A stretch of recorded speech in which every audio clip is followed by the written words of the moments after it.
সে বুটটা কাল্লা এদিকে পাওয়ার জিনিস। তুমি না ওসমানের মতো আব্দুল লতিফের মতো হক করবা দলিল দিয়া? তোমার কি এটা তুমি বক্তব্যের ছাত্র যা করবে গালিগালাজ ওটা তুমি করবা? চতুর্দিক থেকে ফোন আসতেছে, হুজুর যেন এটা দেখে, হুজুর কেন দেখে না, ভুল কাজ করছে। মুরব্বী না। আর আল্লাহর বিধান আছে, আল্লাহ তাআলা কোরআন কারীমে নির্দেশ করছে যে মুশরিকদের ইলাহকে তোমরা গালি দিও না, মুশরিকদের যে মূর্তি ওগুলোর গালি দিও না। তখন মূর্খতাবশত ওরা আল্লাহ তাআলাকে গালি দিবে, বুঝো না?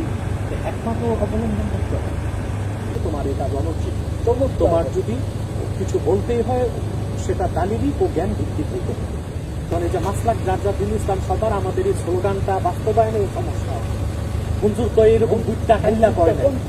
আচ্ছা, দ্বিতীয় কথা হচ্ছে তুমি তো স্পর্শকাতর বিষয় আমার অনুভূতি নিয়ে নেবা, জিজ্ঞেস তো করবে একটা, বুঝো না? আর দলিল ভিত্তিক কথা কইতে তার জিগাইতে হয়।